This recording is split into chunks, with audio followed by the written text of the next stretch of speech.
Overnight. Yeah, overnight. It just happened. And then I was a Wild 'N Out girl. And then I did my first reality show, Candy Girls, in 2009. And that was supposed to be a reality show about the Wild 'N Out girls. And then they picked their favorites. And then it became a show about video vixens. And then from that point, those producers introduced me to the producers of Basketball Wives in 2012. Shortly after that, I met AD, made about $1 million in Definitely herbs. did that. Definitely did that. In 10 months. In 10 months. I'm really great with social media influence. And one thing that I do pride myself in is that I'm honest with my followers, the viewers. Like, I'm just myself, you know? So I didn't get into this industry and say, like, I'm not an actress. I'm not to do improv well, because that just comes with it. You know, I'm quick on my feet, not just in the industry, but in the streets. You know, you got to be quick on your feet. And that's where I'm from. I'm from the streets. So it just kind of happened, and people trust me and they trust my judgment, and I actually use my own products. So from that point on, life has just blossomed. So, quick question regarding, reality TV. Yes. Like what we see on screens, all the fighting, all that stuff. How much is real and how much is staged? None of it is staged. So no producer. Y'all be really mad? In that moment, by the time I leave scene, I'm good. Like, you know what I'm saying? But in the moment, just imagine, okay, you're riding down the street and somebody's just laying on their horn and flicking you off. Right. You flick them back off. Right. It's in the moment. Right. After they drive off and you drive off, you might laugh. Right. You know? So it's the same thing in reality TV. Nothing is scripted. These are our real lives, and we're sharing them, and it can become a lot of annoying. Now, the one girl on the show that was married to the one basketball player from Sacramento, she gotta be. She's not a girl. She's a grown woman. No, she a grown woman. She gotta be acting. No. She don't seem normal. Well, hello. That girl is not normal. You said it, not me. Hey, listen, I don't mind saying it. I be like, nah, it's no way that she actually believes these things. I think she does. Damn.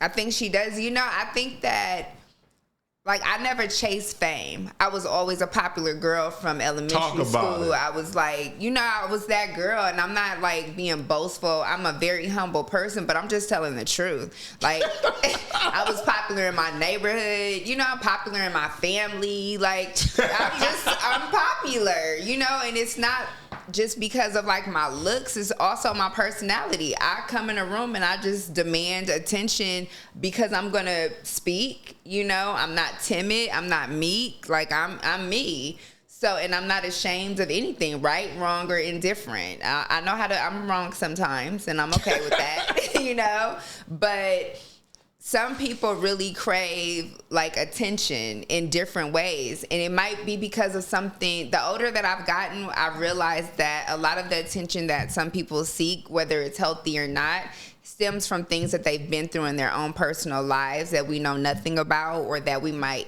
have heard a little bit about it, but it's just deeper rooted issues in individuals. And I just feel like maybe at some point in her life that she didn't get the attention that she needed. It could be from an adolescent, from a child, because she did go through a lot of things in her childhood that she has shared. Like she's been in foster care before, so she may need a little extra attention even as a grandmother. She need a hug. Yeah. So you were saying in your childhood you learned how to do the two-piece, because there was like a clip where they cut it into black and then they came back and the weave of the other person you were talking to seemed like it was a little, Yeah, it was like a bird's nest. It was like a bird nest. But it was like in that moment, so you're walking into a scene. You don't know what the hell you're about to be confronted about. You might have a little idea. You might think it's going to go one way, but then it's going to go a totally different way. And you just got to be kind of prepared for whatever. And being from South Central LA and choosing to be in the streets because I didn't have to be there. Like, I came from a very loving home, like, it's not like it was like I had to be outside. It's just the life that I liked. It was fast.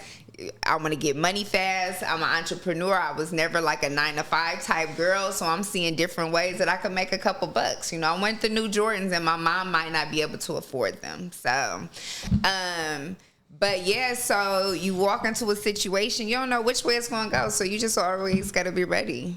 I can't believe anybody tries you. No, and the reason why, because I know you, and you like literally the sweetest, nicest, the most honest person on the planet, but you can tell you got that edge like, nigga, I wish you would. It's just that, listen, prior to these last few years, I already been through a lot of shit. You know, like I said, I'm blessed to even be sitting here right now at 17 years old. I'm in a car driving home with 2 guys. One was my boyfriend at the time. His best friend's in the back seat. The whole side of my car got shot up. We drive off. We hit a pole because the guys are like on the bus stop shooting the car up because we're in one neighborhood. I'm not knowing that the best friend is throwing up gang signs in the back seat. So I'm so oblivious. I got on a little dress. You know, we had been out all day. So the whole side of my car got shot up. The driver said duck. And when I turned to look to see why, I see a gun pointed straight in my window. Damn. So when I duck, he's driving off, but he's driving off and ducking too. So we run into a pole. We hit a pole. So now I hit my head. I passed out for a second. I come to and he's dragging me out from the passenger side to the driver's side through the driver's side. And now we got to run.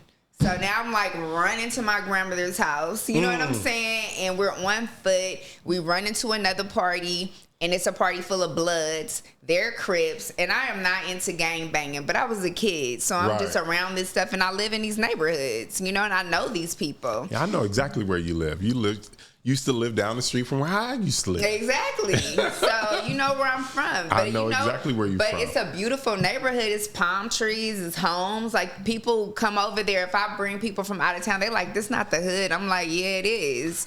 You know what I'm saying? They're like, it's palm trees. Yeah, walk to the block. Walk to the corner. You feel it. Walk the block, period. Wait till somebody asks you a question. You know? So... so I've been in experiences where it's like, I know life is real and I know how short it is because what I've been through recent, you know? So, all of those things molded me to who I am today. So I respect people. I want them to respect me because I know how ignorant I can get. And I've worked very hard in therapy over these last few years not to be in that space. But I don't think you come bringing it like that, though. I'm not a starter. I'm a finisher. Yeah, if it show up, then you be like, all right, fuck it. That's what we doing. That's what we doing. I'm not a starter. I don't start shit. I'm a finisher. There you That's go. it. Is there any time on the show where you felt like they tried to portray it in some way where it didn't really happen and you had to like be like, what the or like put you in some sort of light that you weren't really... You never know how it's going to be edited, you know? And when I first started doing this type of television, I didn't understand it. So I didn't understand I was just myself. You know what I'm saying? So if I get pissed off and then they don't show the part that led up to me getting pissed off, then I look like the black angry woman. You know what I'm saying? And I'm like, well, damn, you left out a whole part. You know what I'm saying? To show why I'm the black angry woman. You know? Like, I'm not just angry for no reason, you know? And then people think that I'm much bigger, too. So they think that I'm much bigger. I have been thicker in life, okay? Right. So I'm smaller now than what I usually am. But people think that I'm like taller because a lot of the women that I work with are shorter. Mm-hmm. So I look much bigger. So they're like, oh, this bully. You know, like, girl, if I'm a bully and she's starting shit, she should be quiet. There you go. So. Did you have anybody that helped you kind of like navigate how to... I honestly learned this shit on my own.